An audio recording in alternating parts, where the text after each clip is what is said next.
The Evangelical Churches of the West Indies, the ECWI, yesterday, September 18th, held its annual missions conference at the Kingstown Evangelical Church.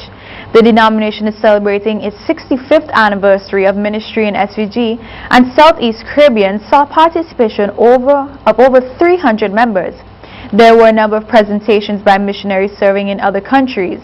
Miss Annie Bob, a seasoned missionary, gave a comprehensive report of her work over the years. There was a video presentation report by Derek and Adita Jutaram, missionaries serving in remote areas of Colombia. The message was shared by Pastor Jean-Claude Didier of St. Lucia and President of Advance International, the mission sending arm of the ECWI. He charmed the gathering with his message, serving God's purpose for our generation. The evening session saw the ordinations of Pastor Leslie Days and Herman Dalzell of two of the local churches. This was followed by a graduation ceremony of the Evangelical Institute of Christian Education and saw 6 persons graduating from its associate degree program. Ministry of Agriculture Sabota Caesar said the Food and Agriculture Organization, the FAO, is currently providing assistance for the establishment of a land bank register, as the land bank program is currently developing under the 20-point 100-day agricultural plan, which has been very successful thus far. Minister Caesar said a sub-regional land bank project is also being developed, while many people have been contacting the Ministry of Agriculture for use of lands under the land bank project. It is expected that this will lift agriculture production going forward, particularly as persons are interested in cocoa and coffee production. Vincentian produce are in high demand in the United States of America following the staging of Vineyard Vinci Fest, which was held at Martha's Vineyard on August 27th. Training coordinator at the Center for Enterprise Development Incorporated, Keisha Phillips, said 16 local manufacturers within the creative and agricultural sectors presented over 50 different products, including pepper sauces, green seasonings, coconut oils, and different flavors, local arrowroot starch, 9 flavors in fruit wines, Edos, sweet potato and breadfruit chips, bags, soaps, lip balms, body butter, foot scrubs, and soaks made from local herbs and spices. The World Pediatric Project, the WPP, will be hosting its first laparoscopic mission to St. Vincent and the Grenadines. Laparoscopic surgery, also called invasive surgery or keyhole surgery, is a modern surgical technique in which operations are performed far from their location through small incisions elsewhere in the body, with the assistance of a video camera and several thin instruments. WPP Director for the Eastern Caribbean, Jacqueline Brown King, says the laparoscopic mission will be led by Dr. David Lamming, who was last here in 2012. She says the team will be here from September 18th to the 22nd, 2016. Ms. Brown King says they have 10 surgeries scheduled to be conducted on children from St. Vincent and the Grenadines who require these interventions.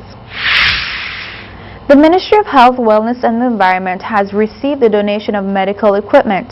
Robert McBarnett, founder and president of the New York-based St. Matthias Charities Incorporated, handed over a range of medical equipment and other supplies for use at the Milton Cato Memorial Hospital, the Mental Health Center, and the Louis Panett Home. The ceremony was held at the atrium of the Milton Cato Memorial Hospital.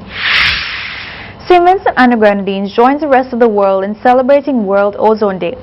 This year, the day is being observed under the theme Ozone and Climate Restored by a World United, and complemented with the tagline Working Towards Reducing Global Warming HFCs under the Montreal Protocol.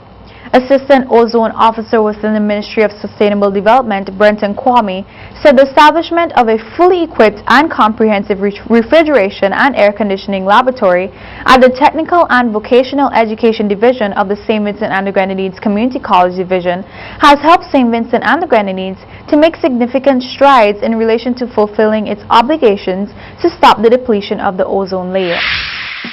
Ever since its discovery in 1985, the springtime ozone hole over Antarctica has been an insistent reminder of humankind's ability to cause environmental harm. But the wound has begun to heal. There is now evidence that the hole is shrinking. The problem began in the 1980s, with chlorine-containing chemicals used in dry cleaning, refrigerators, and aerosol cans. In order to destroy ozone, the chlorine needs to be activated with 2 extra ingredients, ultraviolet light and stratospheric clouds, made of nitric acid particles that only form in extreme cold. That's why Antarctic ozone destruction peaks in October, when winter cold gives way to springtime light.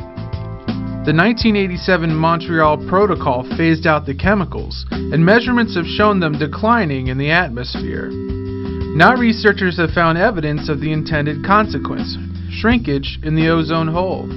Using satellites, ground-based instruments, and ozone-measuring weather balloons, they showed that since 2000, the Antarctic hole in September shrunk by 4 million square kilometers, an area bigger than India. An extra challenge was showing that the shrinkage was due to the drop in chemicals. Using a 3D atmospheric model, the researchers separated out the effects of weather and volcanic emissions, which can also destroy ozone. The model helped explain anomalously large ozone holes like the one in October 2015, which was largely due to the eruption earlier that year of the Calbuco volcano in southern Chile. Although the hole has begun to heal, the chlorine and bromine containing chemicals have long atmospheric lifetimes, so scientists don't expect the hole to close up completely until 2050 at the earliest. Your sports news is up next.